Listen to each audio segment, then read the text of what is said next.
Thanks a lot, Mr. Durga Prasad, for that very comprehensive introduction and wishing you all a very good evening today. And of course, wishing you all a very happy, prosperous, and healthy 2021 to everyone. So, let me first go ahead and share my screen so that we can just show my slide deck. Just give me a second. Mr. Durga Prasad, could you add me as a host so that I can share my screen? Yeah, one. Just a second. Yeah. Good evening, sir. Good evening,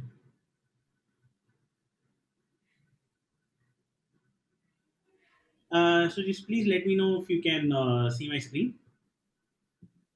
Yeah, we Oh, can sure. see the screen. I request all others to please stay muted so that we can hear Mr. Vaishishwan. Thank Sure. you. Thank Yes, you. Mr. Vaishishwan. So once again, I would like to welcome you all to this session on cognitive bias in identifying customer needs. So I would like to begin by thanking Mr. Arun Subramaniam and of course TopLeague Training and Business Consulting for giving me this opportunity to interact with such an august audience today. And since Mr. Durga Prasad has already given me a very comprehensive introduction, I would like to get into the topic without further ado. So, I would like to start today's session with this particular photograph that I clicked during one of my trips to Vrindavan. So, Vrindavan, for people who don't know, is a small town near Agra, which is close by Delhi. So, this picture is actually a picture that I can never forget in my life because this gentleman in this picture over here is someone who actually helped me overcome a cognitive bias that I had, which I didn't realize at that time. And in fact, he helped me arrive at a solution for one of my prospective clients. So we're going to see what exactly happened. And I would like to call this particular case that I worked on as the case of the traveling insurance salesman. So let's see what this is about. So the story begins in July of 2017, and I was in Delhi with my team for a period of 3 days. This was for actually an event conducted by FICCI, and we were one of the sponsors for the event. It was an HR conclave. We were one of the sponsors, so we were there at the event, and I was there at the event with my director of learning solutions, and I also had folks from my sales team coming along with me. So we had a wonderful session over there. There was a lot of learning. We had a lot of leaders come and talk to us, and in that meeting at FICCI, we also happened to meet a bunch of people who could be prospective clients for us. So what we did was we planned the next 2 to 3 days. We extended our stay at Delhi and thought we can meet these people and see if we can help them out with their learning needs. So this takes us to the next day where we traveled to Noida. It was a nice, bright, sunny morning, and we were all feeling perked up after a great breakfast. And we drove to Noida and we went to this organization. So this was an insurance company, and we were welcomed by their regional manager, their zonal head of sales, and their training manager was also there. So we went into their conference room, and they presented us with a very interesting case. So this company has several products, and these products keep evolving from time to time. So these are insurance products and they keep evolving from time to time. And they want to train their insurance agents on these products, on what these products are about, and how to sell these products to prospective people. So, to give a background about what they were currently doing, they have a media team in house. So, this media team basically goes about creating these training materials. They create some e learning, they have some brochures and all of that. And they park all this content in their LMS and deliver the links to their insurance agents. But this is all normal. But here comes the challenge. So they are focusing on a group of insurance agents who are located in the northeastern region of India. So for people who are familiar with the northeastern region of India, it's a beautiful place. It's lush green. It's like heaven on earth. But the problem is network connectivity. So these some of these agents were located in areas where even getting a 3G network was quite a bit of a challenge. But they had content which was very heavy. They had a lot of videos and animations and things like that. They had these 1 hour long courses, and what they told us was they wanted us to come up with a solution where we can create a light version of those courses, and at the same time it must also be engaging for their learners.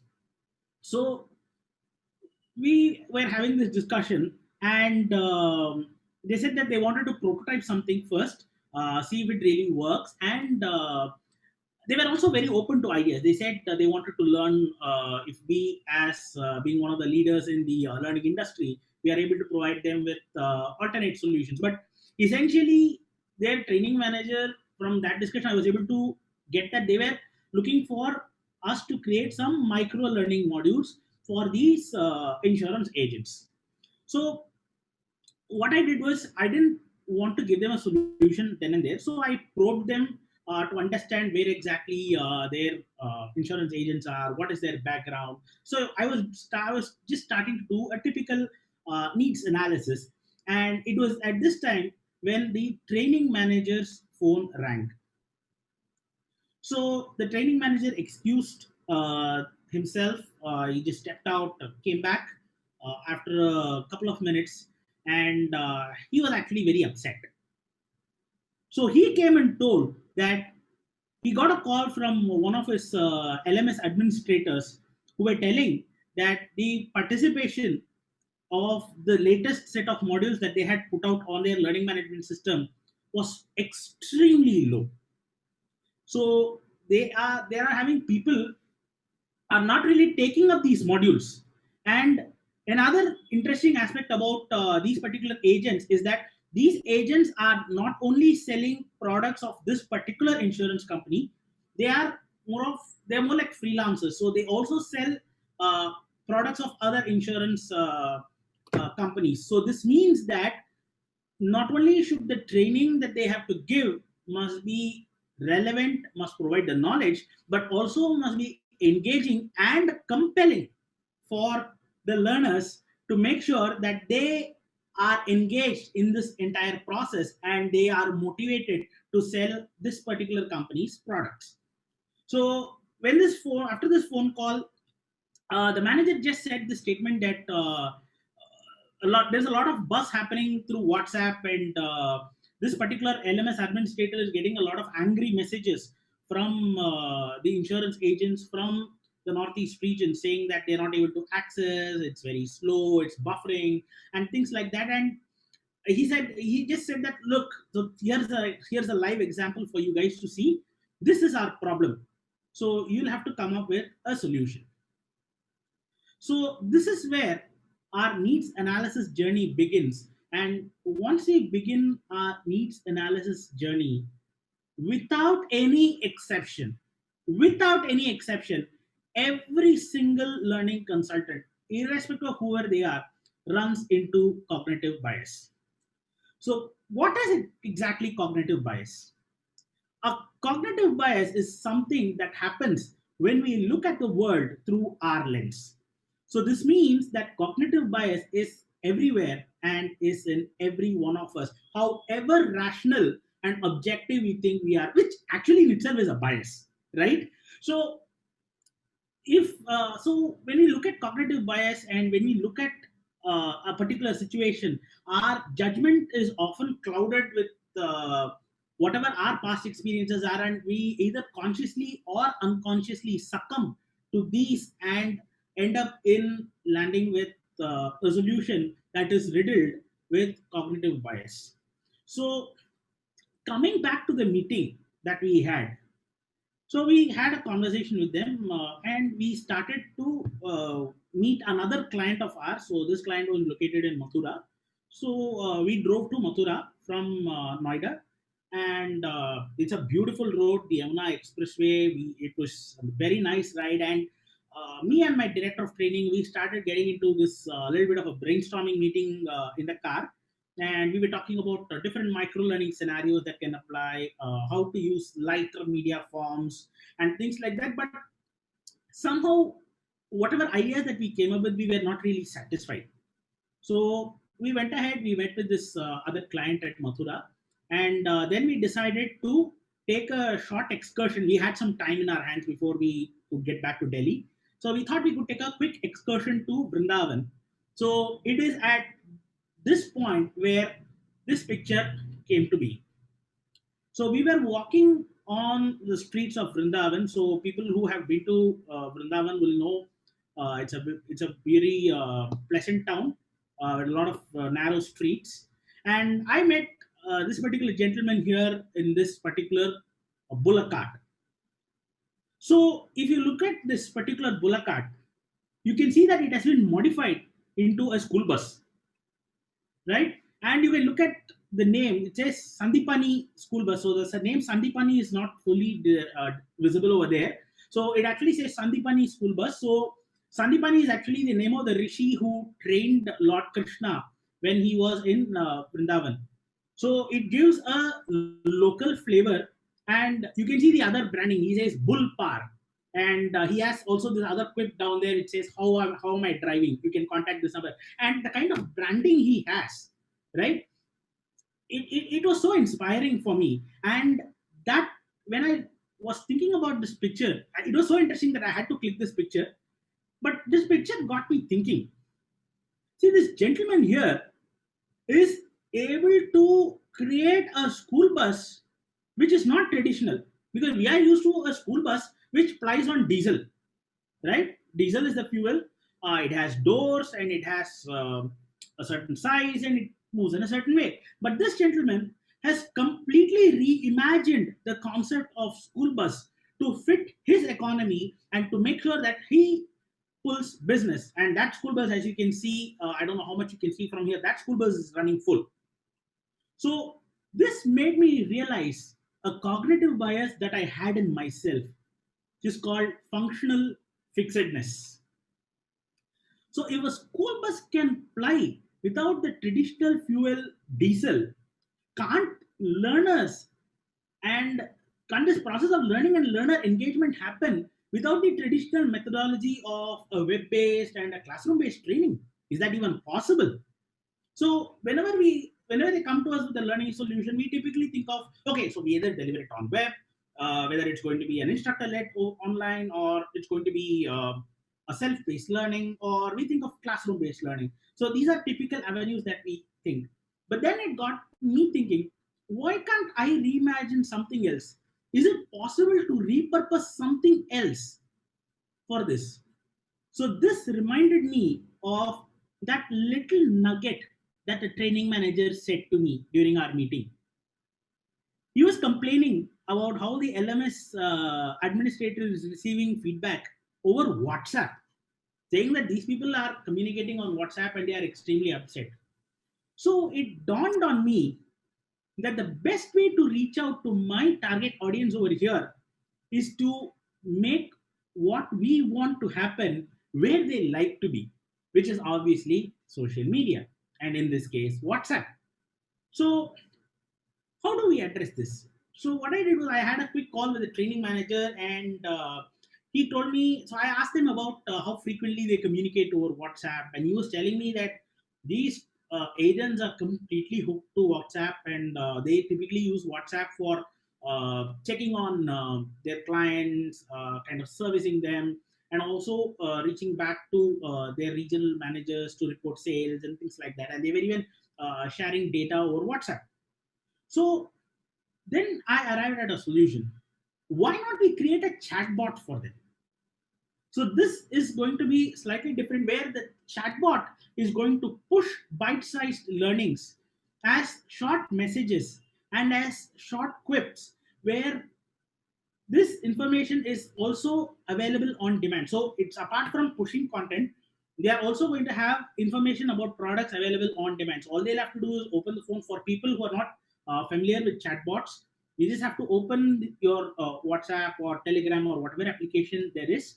You can type in a question and the bot will send you an answer, right? And I also got this cue where he was telling about how agents communicate among themselves using WhatsApp. So what I did was, we also proposed adding a social element to it, where we create a platform for these group of agents where they are going to talk about their products, where they're going to have a communication happening, and this communication is going to be driven by the headquarters over here. So they have their regional managers.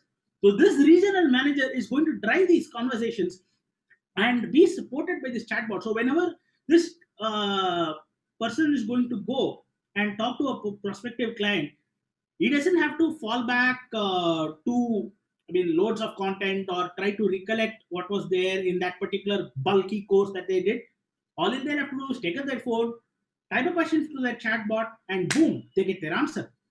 And with this social component that is being added to it, we had those insurance agents will be able to create a network, create a sort of a support group, and create and make sure that this product or this particular brand is going to receive the kind of visibility it deserves and overshadow the other brand, so that this creates a buzz. We have insurance agents talking about it, and it gets these agents excited, and they're going to go into the market and spread this excitement, which is going to convert into sales.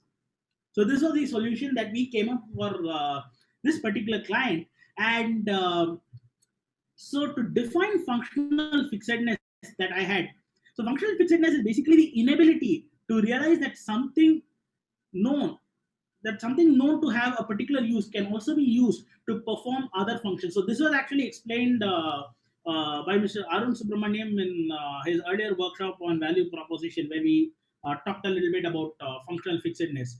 So the ability to use something, a tool that we already have, in novel ways to create novel solutions is something that we can do to overcome functional fixedness. So, but one thing that you need to remember is, when we talk about functional fixedness, yes, so we have functional fixedness. We look at something, we look at it as what it is. So, how to overcome this functional fixedness? So, functional fixedness can be overcome by asking this single question: if not, why not? So, each time you rule out an option, ask yourself as to why it won't work. Even if the answer might seem extremely obvious to you, still ask that question. You can pause for a moment, ask that question, and try writing down an answer for that question and see if that answer makes sense. And when you do this exercise, just make sure that you stay consistent in doing this exercise at every stage of performing needs analysis for your client. So when you're working with your clients and when your client has a particular requirement, even though the solution might seem extremely obvious to you, it's like it's there, it's like very obvious. But sit back and think whether that solution really makes sense. Is it really the best thing that you can offer? Aren't there other solutions? What if we do something different? Your aha moment is never far away. That your next big idea is never far away. And one of the key things that impede great ideas and creative thinking is functional fixedness. And talking about, so this is just one example of a cognitive bias that can impede uh, the process of doing needs analysis for your client. So when you look at cognitive bias in general, there are over 300 documented biases. And if you actually go to Google and just hit cognitive bias, you're going to see hundreds and hundreds of different types of bias. And out of these hundreds of biases, there are about 20 biases that actually directly apply to the process of needs analysis. So, how do we remember 300 biases? That's going to be a challenge. There are 300 different names, like just like how I said functional fixedness, there are 299 other biases. But the good news is you don't have to remember them by names. As I always say, When it comes to design, creativity, design thinking, all these three are about is common sense, right? So when I conduct this I usually conduct these cognitive bias programs, and this is usually either a full day workshop if it is in person, or if it is online, I usually do it over 3 days. The easy way to remember these hundreds of biases is to classify them. Humans are great at classifying. So all these 300 different types of biases can be classified under four challenges, and each of these four challenges have five statements, making a total of 20 statements.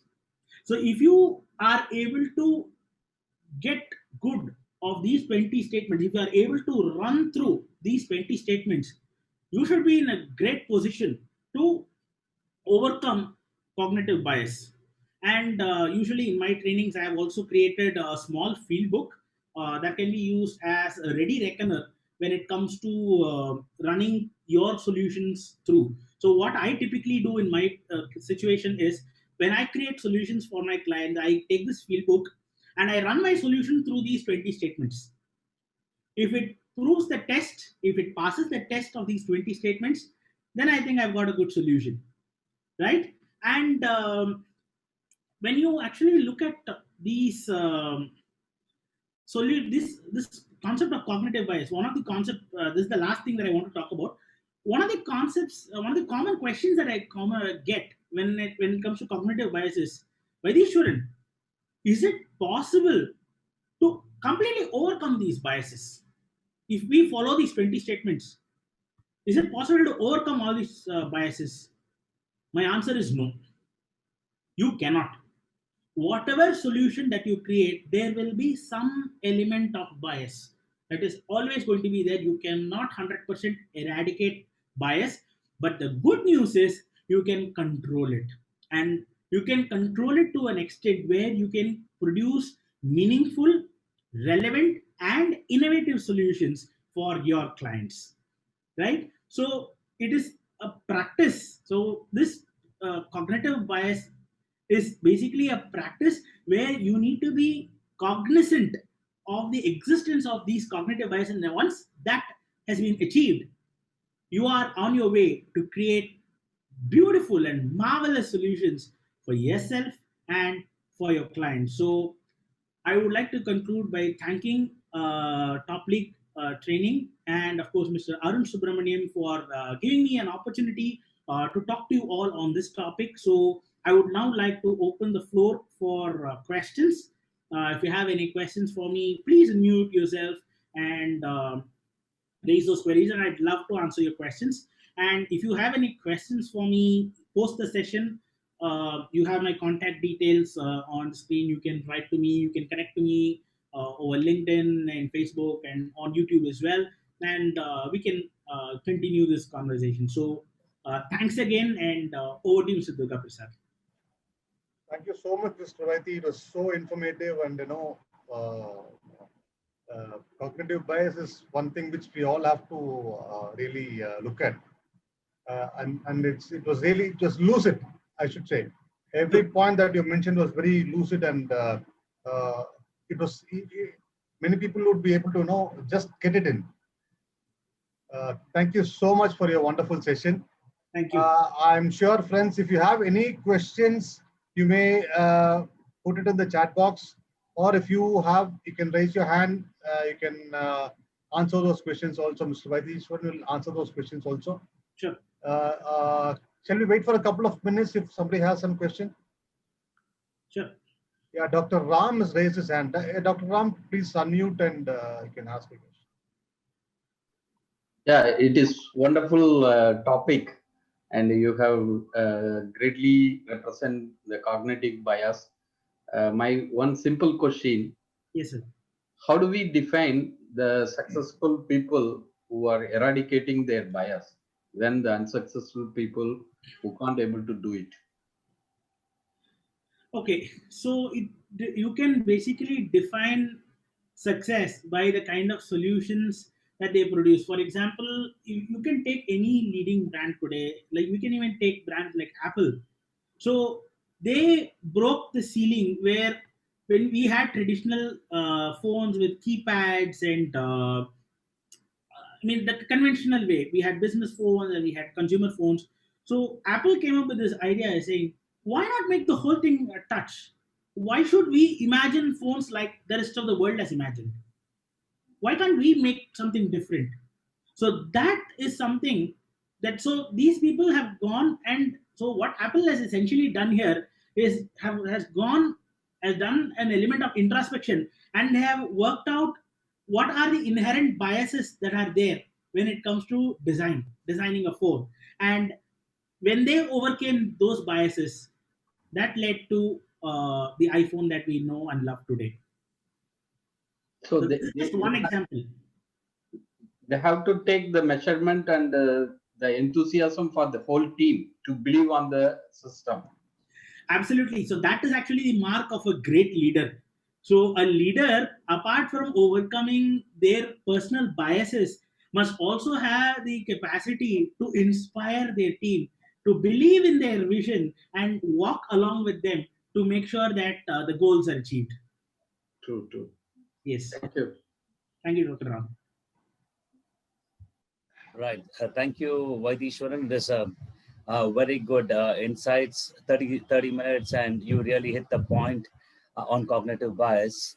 I was just thinking, where do you think cognitive bias exists to a great degree? Which area?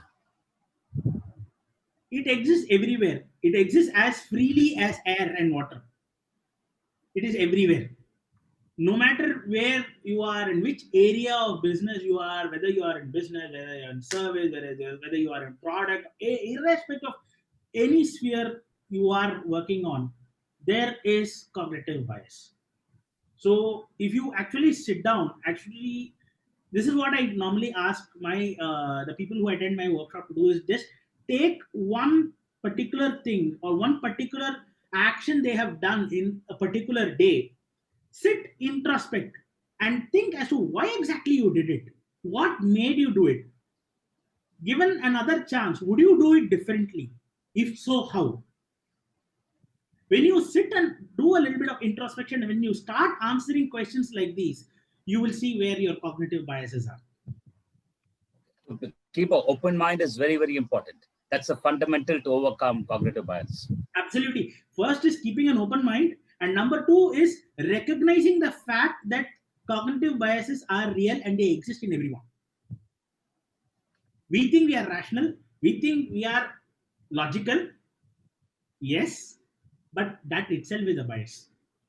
The very act of us thinking that we are rational and logical itself is a bias. Thanks, Dr. Vaidishwaran, Thank you for giving him the doctorate. Sir, Yes, Mr. Vairamani, please go ahead. Go ahead. He's not yet a doctorate. just one question. yes, When sir. you presented the new idea, the out-of-the-box idea to them, how much time they took to adapt to that? Because what happens is that the leaders of the current generation are basically 10, 15 years before when we talk with the top-notch people. Because how much ever you do, how much ever good solutions you provide, the acceptance from the top, because most of the companies are on the basis of hippo, the highest paid person's opinion is being given the greatest of the chance. And what has happened is that what you say, I tried it in another ways, but most of the times, say 8 out of 10 times, the person who is going to decide, that is who to put the pen in the paper and then say, okay, has got a bias there. So my question to you, when you present this case to say 10 of the bosses, okay, with a out of the box idea, okay, Apple is a different ballgame altogether because they were driven by certain other factors and the region in which they were operating was totally different. When we are talking about this side of the globe, then I just want to understand based on your experience, because you are more experienced person and you are sharing that, something like that. So just I wanted to know, when you presented the solution, okay, how much faster, how early they adapted to the process? Right. So Sir, this is basically how I make Vaidishwaran, content. Mr. Vaiti, sorry to interrupt. Yes, sir. I think we don't have much time. We have another session by Mr. Arun. Okay. Mr. Vairamani, if you don't mind, you can contact Mr. Vaiti on his Sure, Durga. Sure, all the Durga. contact details. Understood. Yeah, Thank you because- for understanding. Thank you for Understood, understanding. So before I Understood. conclude, Mr. Vaidamani, that's an excellent question. I actually have an entire series on that. This is actually diving into a topic called performance consulting, which is something that I do. We can definitely have a conversation on this, sir. I love Okay. this is one of my favorite areas. Talking to Okay. clients and getting them to buy into my solutions. Sure. We will connect offline.